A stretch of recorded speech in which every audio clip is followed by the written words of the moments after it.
A paz de Deus a todos, sejam bem-vindos ao canal Palavras CCB hoje para você. Deixe seu like e se inscreva no canal Palavra direto da congregação do Brás. Deus abençoe a todos. Primeira epístola do apóstolo Paulo, destinada aos Coríntios.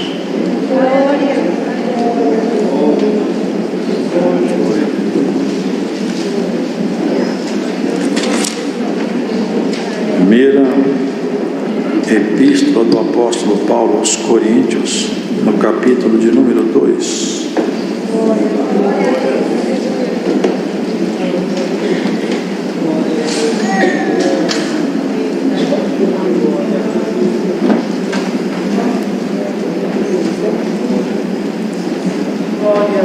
Vamos à leitura com a ajuda de Deus e a guia do Espírito Santo. E eu, irmãos, quando fui ter convosco, anunciando-vos o testemunho de Deus, não fui com sublimidade de palavra ou de sabedoria, porque nada me propus saber entre vós, senão a Jesus Cristo e este crucificado. Eu estive convosco em fraqueza, e em temor, e em grande tremor. A minha palavra e a minha pregação não consistiu em palavras persuasivas de sabedoria humana, mas em demonstração de espírito e de poder, para que a vossa fé não se apoiasse em sabedoria dos homens, mas no poder de Deus. Todavia falamos sabedoria entre os perfeitos, não, porém, a sabedoria deste mundo, nem dos príncipes deste mundo que se aniquilam, mas falamos a sabedoria de Deus oculta em mistério, a qual Deus ordenou antes dos séculos para a nossa glória, a qual nenhum dos príncipes deste mundo conheceu, porque se a conhecessem, nunca crucificariam ao Senhor da glória. Mas, como está escrito, as coisas que o olho não viu e o ouvido não ouviu, e não subiram ao coração dos homens, são as que Deus preparou para os que o amam. Mas Deus nos revelou pelo seu Espírito, porque o Espírito penetra todas as coisas, ainda as profundezas de Deus. Porque qual dos homens sabe as coisas do homem, senão o Espírito do homem que nele está? Assim também ninguém sabe as coisas de Deus, senão o Espírito de Deus. Mas nós não recebemos o Espírito do mundo, mas o Espírito que provém de Deus, para que pudéssemos conhecer o que nos é dado gratuitamente por Deus, as quais também falamos, não com palavras de sabedoria humana, mas com as que o Espírito Santo ensina, comparando as coisas espirituais com as espirituais. Ora, o homem natural não compreende as coisas do Espírito de Deus, porque lhe parecem loucura, e não pode entendê-las, porque elas se discernem espiritualmente. Mas o que é espiritual discerne bem tudo, e ele de ninguém é discernido. Porque quem conheceu a mente do Senhor para que possa instruí-lo? Mas nós temos a mente de Cristo. Amém.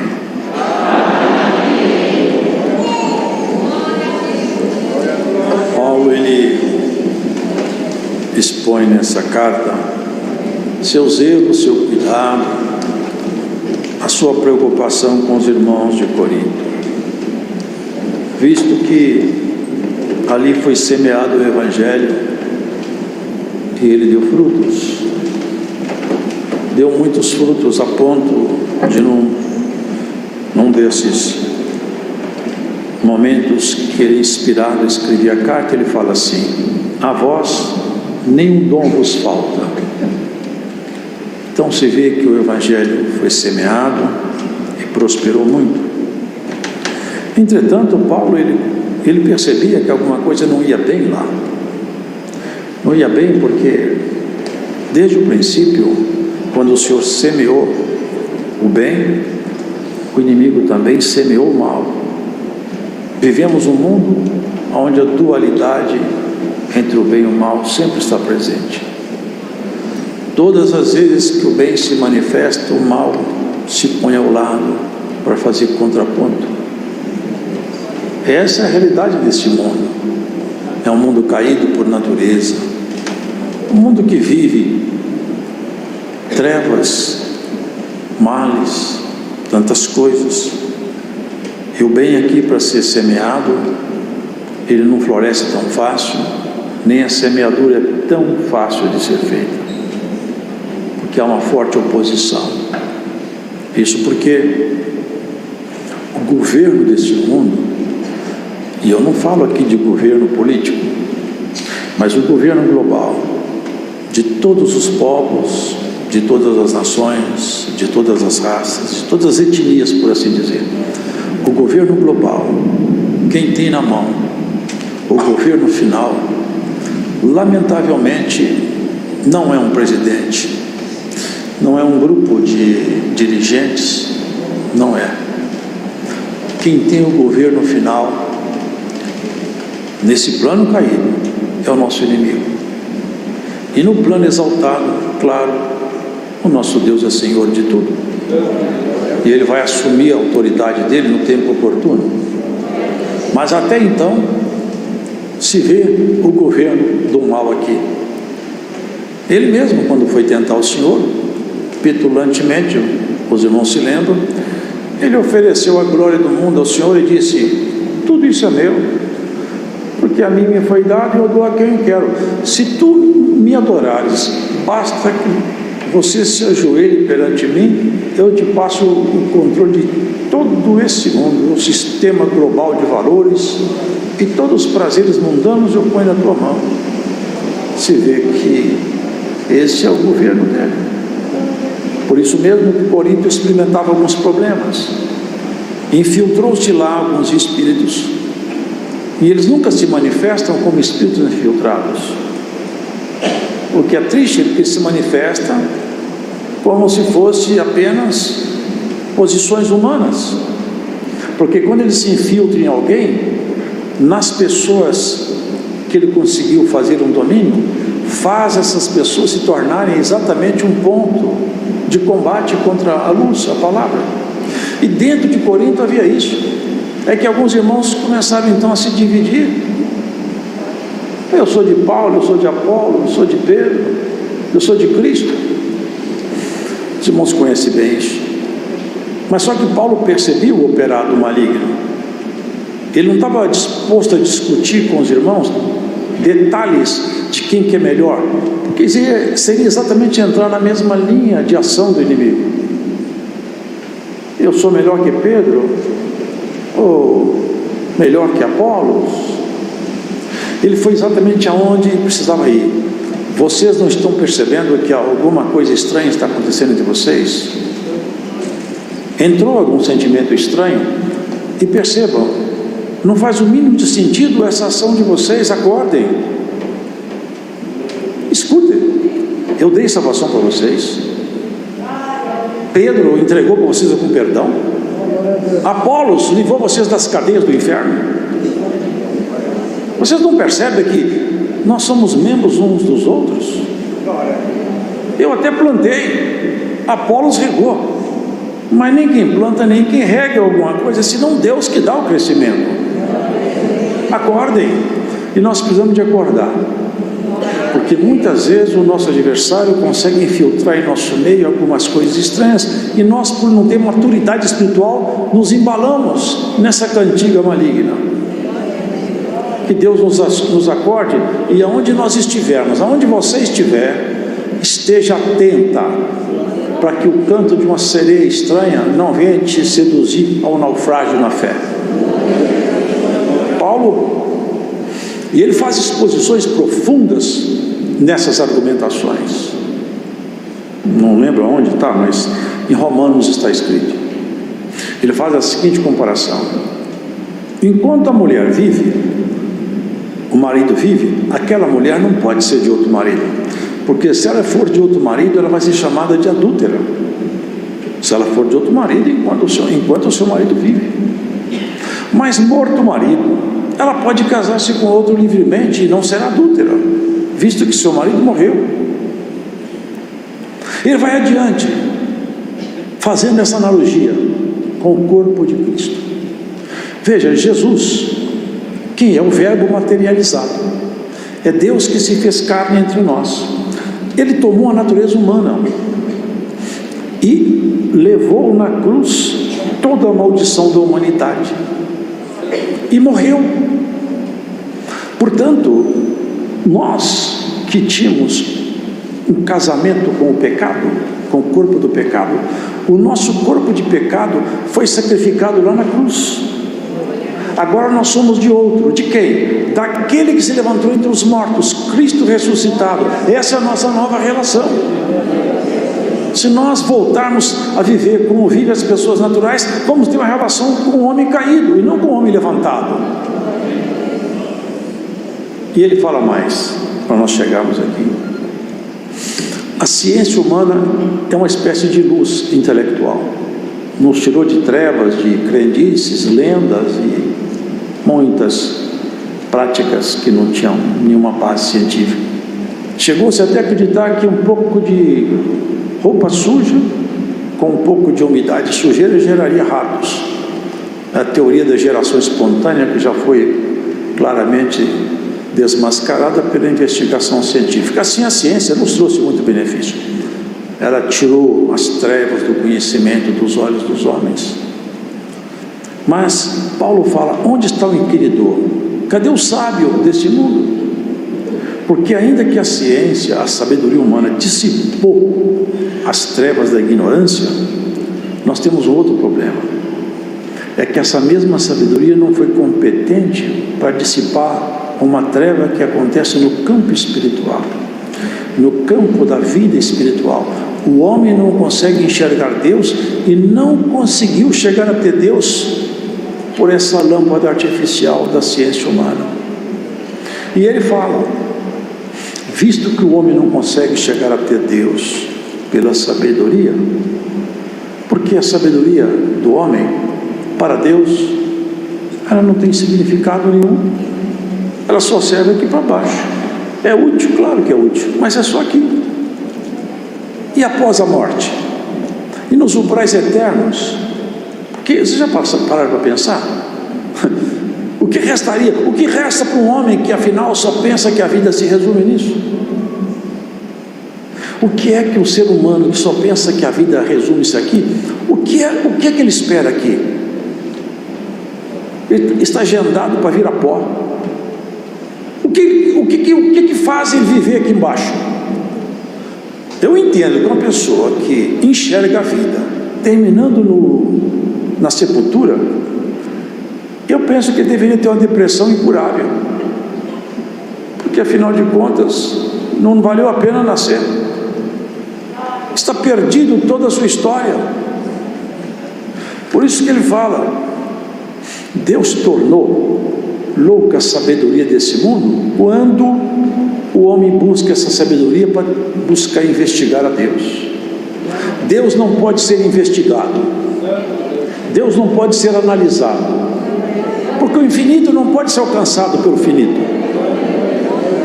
Ninguém pode investigar Deus, como ele faz com a matéria científica. Ele investiga a doença, investiga a ciência, as fronteiras da ciência estão aí sendo atravessadas pelos homens, mas Deus não pode ser investigado. E mais, nem o espírito humano que Deus criou, ele não pode ser investigado. Investiga-se o efeito da ação do espírito, o espírito também não pode ser investigado. E Paulo fala que a loucura de Deus é mais sábia do que os homens. E Deus escolheu as coisas loucas desse mundo, olha o que ele fala aqui, e as fracas para confundir as fortes. Vocês entendem? Que o caminho da graça, da salvação, é um caminho completamente distinto de tudo que o homem dá valor, e é muito simples demais. Não requer uma mente brilhante, não requer um sobrenome famoso, não requer um diploma na sua sala, não requer um corpo bonito, não requer uma força sobrenatural, não requer uma habilidade estranha. A única coisa que Deus pede do ser humano é isso: creia. Ele fala: creia em mim e creia em meu Pai. É loucura para o homem científico. O homem da investigação não consegue aceitar isso. Agora nós vamos chegar no segundo estágio que nós temos que ter atenção. E eu, quando fui ter convosco, anunciando-vos o testemunho de Deus, não fui com sublimidade de palavras ou de sabedoria. Vocês percebem isso aqui? Eu, quando me aproximei de vocês, não tentei fazer exposições com conhecimento científico que eu tinha. É isso que Paulo falava. Eu tinha argumentos, mas eu não busquei meus argumentos quando eu cheguei até vocês, porque eu não me propus saber nada. O que ele se propôs a saber? Senão a Cristo Jesus crucificado. Vocês entendem isso aqui? Eu anuncio a loucura com a razão, mas o segredo da minha fé, porque Cristo crucificado é a razão de eu ser um pregador da palavra. É na cruz de Cristo que meu pecado foi pago. É lá que a minha história foi reescrita. É na morte dele que eu pude nascer. É no sofrimento dele que a minha alegria eterna foi conquistada. E como ele se abaixou até a morte, eu não trago de mim nenhuma novidade para vocês. Eu não tenho palavras bonitas para pregar para vocês. Eu não vou fazer um discurso eloquente. Não vou mostrar tudo que eu conheço do judaísmo. Eu vou mostrar para vocês tudo que eu conheci de Jesus. Esse rei bendito que se abaixou, se esvaziou até a morte para te encher até a glória. É sobre esse bendito Senhor que eu vou falar. Eu estive com vocês sentindo fraqueza e temor. Passei aperto e dificuldade. Vocês veem que eu não sou um super-homem. Vocês entendem aí? Ele não se gloriava em si mesmo. Os homens gostam de se gloriar em si mesmo. Quem conhece a Deus, não. A minha palavra e a minha pregação não consistiu em palavras persuasivas de sabedoria humana, mas em demonstração de espírito e de poder. Aqui vem um ponto, irmãos. Hoje está havendo um deslocamento de eixo gradativo e bem sutil, onde as pessoas passam a acreditar que conhecer o texto bíblico vai torná-la íntima de Deus. Lê do engano. Nós temos que conhecer a Bíblia, sem dúvida nenhuma, mas esse conhecimento só faz sentido quando ele provoca em mim uma mudança total, de tal maneira que eu busque a santificação e a consagração. Se eu me tornar um homem muito entendido na Escritura, e se eu não for santo, eu ficarei de fora no dia do Senhor. E se você for santa, for consagrado, se você conhecer pouco, você vai ser chamada para entrar no reino. Vivemos deslocamento. As pessoas passaram a acreditar agora que conhecer muito a Escritura é o que basta. Temos que conhecer, claro que temos. Uma vez perguntaram a um pregador: qual que é mais importante, ler a Bíblia ou orar? Ao que ele respondeu: também eu lhe faço uma pergunta: qual a asa do passarinho que é mais importante, é da esquerda ou da direita? Precisamos de orar, precisamos de ler a Bíblia, mas não se iludam. A leitura da Bíblia, se você tem muitos fazendo isso aí, passa para fazer ataques aos irmãos, se dedicam, lê bastante, vê uma pregação simples, acham defeitos ali na exposição doutrinal, mas lembra de uma coisa: mesmo uma exposição com fraco conteúdo doutrinal, sendo fiel, sincero à palavra, propondo o homem arrependimento, se houver crença no coração de quem escuta, a palavra tem poder de transformar. É um grande engano que está acontecendo hoje. As pessoas começam então a falar, discutir, fazem conferência, começam a fazer agora encontros virtuais, critica aqui, critica ali, porque isso aqui é assim, isso entra em detalhes que nem eles entendem. Tem encontros aqui na Escritura, irmão, difíceis, em Apocalipse tem coisas difíceis de ser entendido. Nós não temos que entender tudo. Tem coisas básicas que eu tenho que entender. A transformação minha passa pela minha conversão. Se eu me consagrar a Cristo, eu tenho que ser santo. Como que eu posso me consagrar a ser santo? Me dedicando à oração. Por quê? Está escrito: orai e vigiai sem cessar. Se eu oro, eu consigo vigiar. Se eu vigio, eu posso ler a Bíblia, que eu estou debaixo de comunhão, eu vou entender a Escritura. Aquilo que Deus quiser passar para mim, vai entrar no meu coração pela minha santificação. Santificação não é dom, não. Santificação é busca individual. Santificar é nós tentar parecer com Jesus Cristo. E eu só consigo fazer isso se eu orar bastante. Então eu tenho que orar eu tenho que ler a Escritura, eu vou vigiar, eu vou buscar então parecer com o meu mestre. Agora eu vejo as pessoas assentadas em gabinetes, entrando na internet, fazendo aí preleções, ensinando só o conhecimento. Conhecimento isolado de santidade não te levará a lugar nenhum. Se a palavra não transformar a estrutura do seu caráter, se ela não mexer no seu jeito de ser, se você não vê que você mudou, se alguma coisa em você não tiver uma mudança profunda, volta lá atrás. Porque o que está faltando não é leitura, é oração. Vamos firmar nisso. A oração é que dá condição de eu ler. Porque quando eu oro e leio a Bíblia pode passar para mim não como instrução intelectual, mas como uma mudança de vida. Porque para que a vossa fé não se apoiasse em sabedoria dos homens, mas no poder de Deus. Todavia falamos sabedoria entre os perfeitos, não porém a sabedoria desse mundo, nem dos príncipes desse mundo que se aniquilam, mas falamos da sabedoria de Deus oculta em mistério, a qual Deus ordenou antes dos séculos para a nossa glória, a qual nenhum dos príncipes desse mundo conheceu, porque se conhecessem, nunca crucificariam o Senhor da glória. Os príncipes desse mundo, ele incluiu todos os líderes religiosos, os líderes políticos, os líderes daquela época. Irmãos, vejam, Roma, tem até hoje aqueduto de Roma, que funciona, é uma engenharia fabulosa. Agora, nenhum deles aceitou Jesus, nem os saduceus, nem os fariseus, nem os príncipes, nenhum deles, porque é isso que Paulo fala, nós temos que olhar para Jesus como o nosso remidor, aquele que transforma o meu ser. Eu não tenho que ter uma mente iluminada sobre a visão intelectual, eu tenho que ter a mente iluminada sobre a visão espiritual, transformado pela palavra de Deus. As coisas que o olho não viu e o ouvido não ouviu, vocês percebem isso aqui? O que o senhor está dizendo? É que Deus reserva para nós o que Ele reserva, ninguém nunca viu. Aqui alguém fala, eu vejo aqui o céu está aqui, em Apocalipse, as ruas são de ouro. Vocês acham que isso aqui é retrato do céu? Isso é uma metáfora. Metáfora. Vai ter céu, vai ter ouro lá no céu, vai carregar metal lá para a glória? É uma metáfora. Olho nunca viu, ouvido nunca ouviu. Paulo foi só no terceiro céu, você sabe o que aconteceu com ele. Foi preciso ele ser esbofeteado pelo inimigo para ele não ficar soberbo. Ninguém nunca viu o que Deus preparou para nós. Por isso que a glória que nos espera é acima de toda a expectativa humana. Por isso que essa batalha é travada fora dos campos da razão humana. Quanto mais nós formos santificados, quanto mais nós estivermos dedicados a servir a Deus, tanto mais nós vamos gostar de Deus. O amor por Deus nasce de oração. Oração não é só, como alguns pensam, vou orar, vou adorar a Deus. Não, a oração é intercessão, é adoração. Alguém pode interceder por outro? Pode. Paulo falava, orai por mim em vossas, combatei por mim em vossas orações.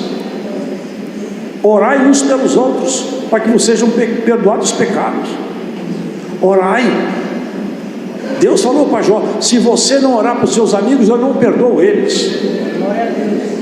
A oração é intercessão, é batalha. É uma forma de nós entrarmos dentro dos ambientes da comunhão celestial. Deus sabe tudo, Ele sabe tudo, e nós temos que bater na porta. Peça e dar-se-vos-á, bata e abrir-se-vos-á. Nós temos que aprender o caminho da oração. A oração torna o homem mais humilde. Ele pede uma vez, 2, 3, 4, 5, 6, 7, não para de pedir. E Deus quebrando o coração. Paulo está abrindo a compreensão.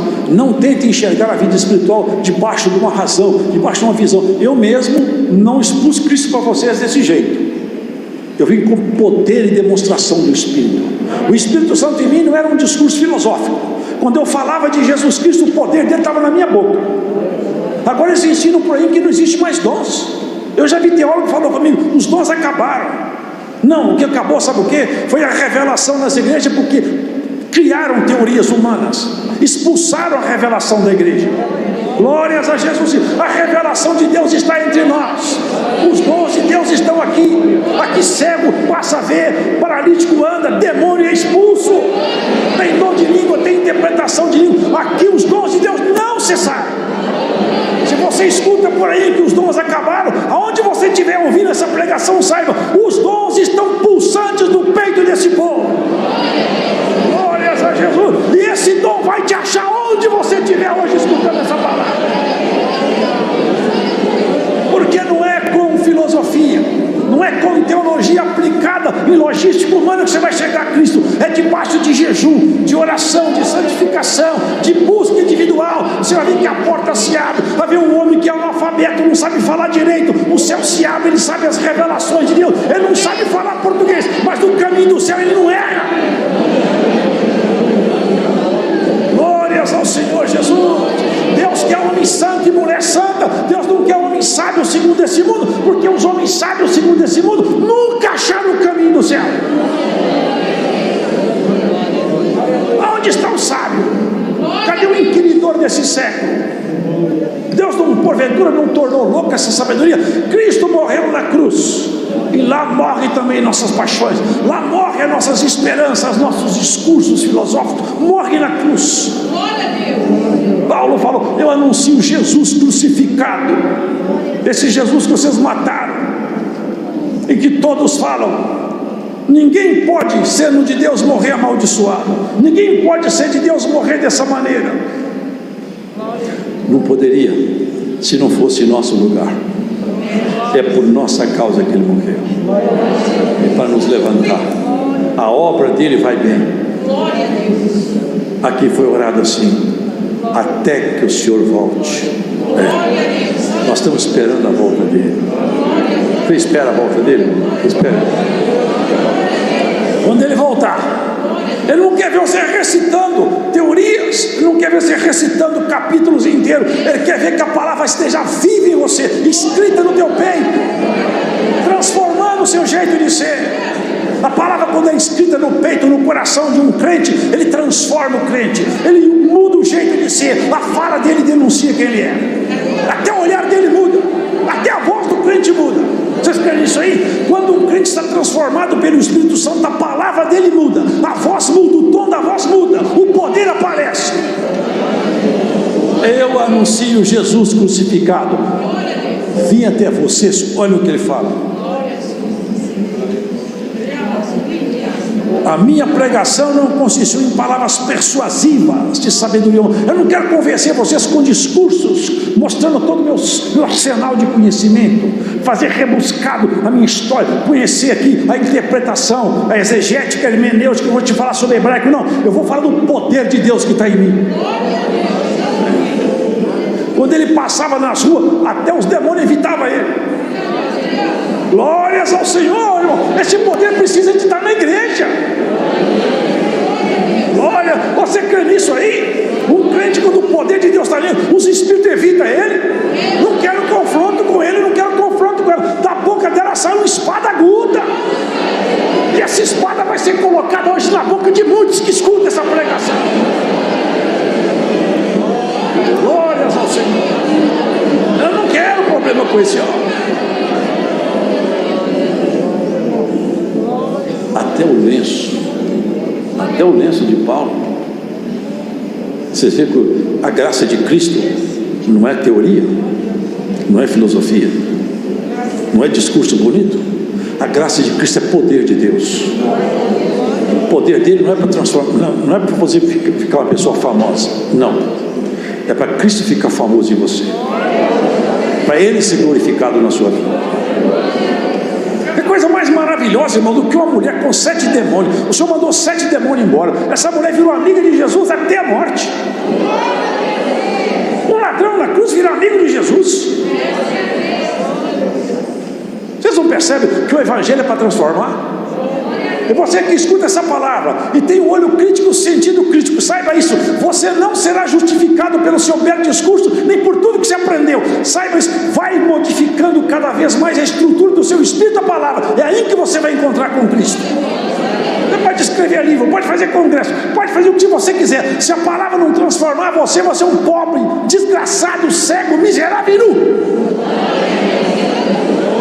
E se ela te transformar, você vai ser o homem, a mulher mais feliz da história. Porque é para isso que Jesus morreu e ressuscitou, para nos transformar. Mas Deus não las revelou pelo seu Espírito, porque o Espírito penetra todas as coisas, ainda as profundezas de Deus. Aqui ele fala: quem que pode conhecer o que está dentro do coração do homem? O Espírito daquele homem. E quem pode conhecer as coisas que estão dentro do coração de Deus? O Espírito de Deus. Se o Espírito de Deus estiver em nós conhecemos o que está em Deus. Foi o que Jesus prometeu: eu vou ao Pai, mas eu vou enviar para vocês o Espírito Consolador, que vai trazer as coisas de cima do Pai, as coisas minhas, e vai entregar a vocês. Não é isso a graça? Não é exatamente isso a graça? Eu já vi pessoas com síndrome de Down e com a síndrome tão forte que não conseguia falar direito. Nós fomos orar uma ocasião, ele começou a falar em língua fluentemente, um idioma estranho, nunca falou, fala com fluência um idioma que ele nunca dominou. Pessoas que interpretam línguas que nunca aprenderam. É o poder de Deus. Pararam de acreditar, mas o povo aqui continua acreditando. Fala que não tem mais, mas nós sabemos que tem. Até o tocar da trombeta, o poder de Deus vai estar entre nós.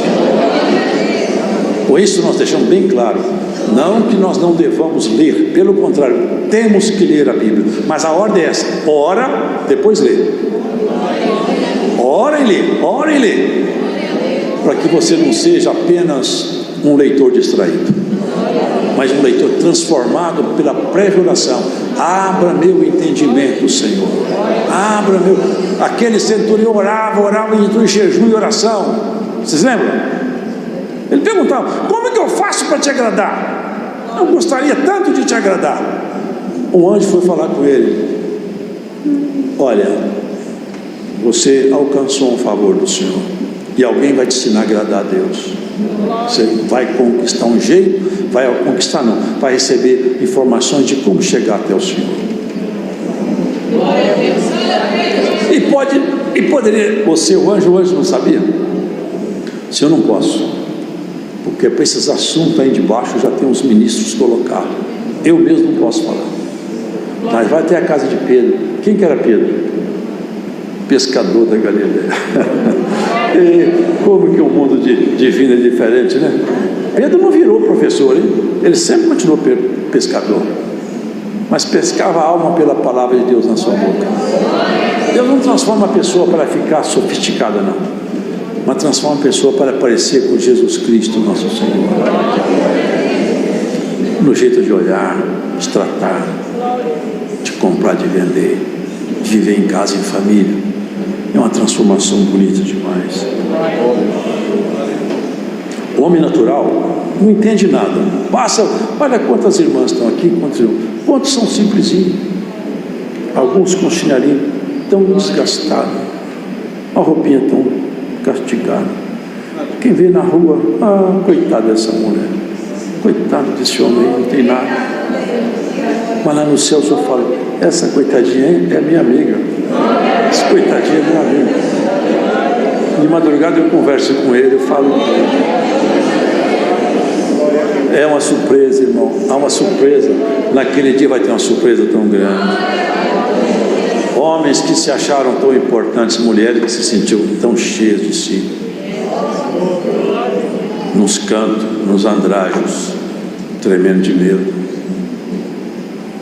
e olhar para aqueles que hoje não têm valor nenhum, vestido de glória, parecido com o Senhor. Mas como que pode aquela mulher ficar assim desse jeito? Como que transformou tanto assim? Agora se parece com o seu Senhor. Perdoa falar isso aqui, mas é o texto bíblico. E eles: você vai se parecer com o seu Senhor também. E esses vão para a glória. Vocês vão para um lugar onde o fogo não apaga e o bicho não morre. Cada um faz sua escolha.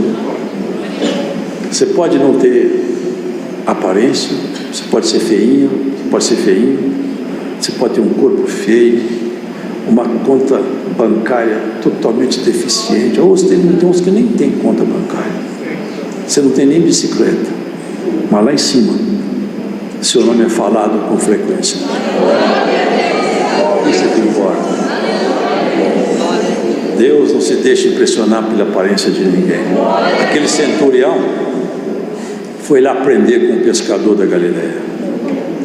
E o pescador foi lá e nem sabia o que ia fazer, porque a glória não está na mão do pescador nem do centurião, está na mão do Senhor. O centurião chegou, Pedro, o que eu vou fazer? Nós queremos ouvir toda a palavra que tiver na sua boca. Ele abriu, e daí para frente o Espírito Santo pôs a palavra. Esse é o poder que Paulo fala: vinha ter vocês com poder.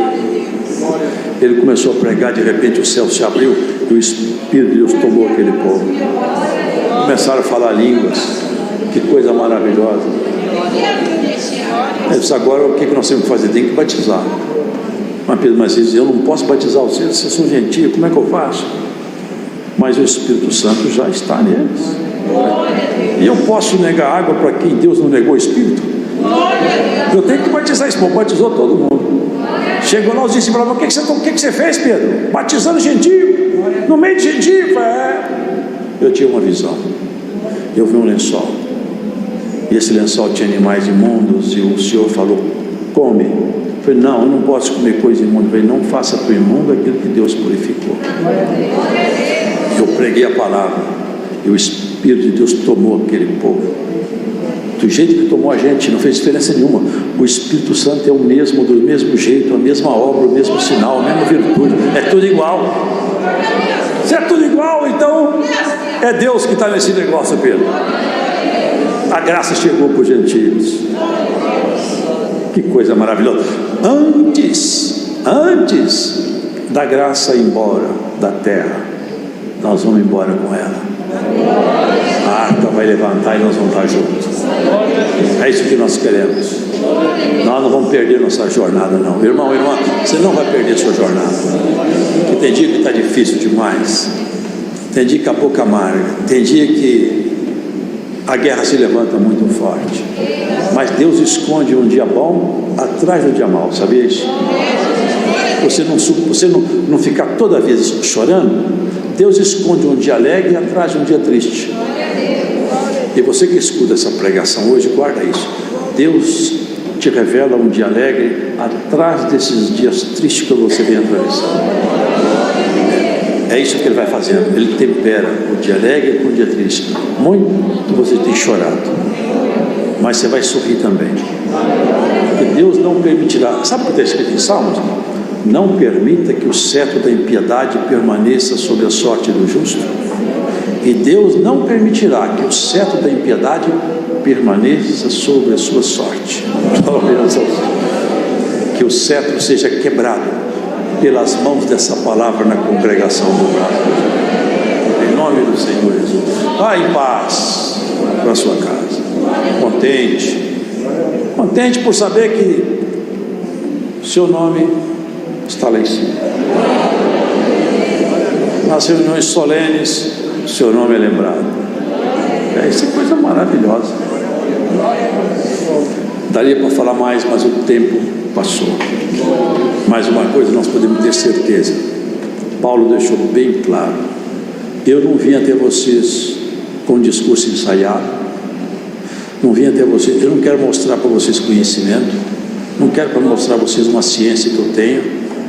Eu quero anunciar para vocês meu Jesus crucificado. Que isso aí fique na sua memória.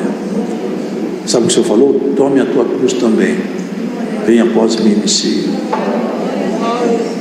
Pegue a sua cruz e siga o Senhor. Aquela que ele subiu lá era a cruz dos malditos. Essa você não vai subir. Vocês lembram quando houve juízo, que Pilatos tentou livrar o Senhor? Ele percebia: esse homem não tem pecado. O olhar, a fala, o semblante, o jeito dele agir perturbou Pilatos. Ele percebeu: não há mancha nesse homem. Esse homem é justo, não tem jeito. Não vejo nada que recrimine esse homem. Esse ciúme puro. Eles querem matar esse homem por ciúme. E a mulher teve uma revelação ainda de noite. Ele tentou livrá-lo, saiu com essa: é tempo de festa, eu posso soltar um prisioneiro. Vamos soltar Jesus? Não! Por quê? Ele se fez rei, e quem é rei é inimigo de César. Mas eu não vejo culpa nesse homem. Mas não pode. Então me traga uma bacia de água. Ele lavou as mãos perante todo mundo. Eu lavo minhas mãos perante esse povo. Eu não vejo culpa nesse homem. Então eu não quero ter parte no sangue desse justo. Então que seu sangue caia sobre nossa cabeça. Você já sabe tudo isso aí. A quem eu solto? Olha o que gritaram lá de baixo: solte a Barrabás. Barrabás era um homem que tinha feito uma revolução, matado. Ele tinha feito uma desordem feia. Trocaram Jesus por Barrabás. Olha que troca que foi feita. Mas eu já estive pensando nisso também. Uma vez alguém comentou comigo isso, e eu acho que é real. Não foi isso que ele fez conosco?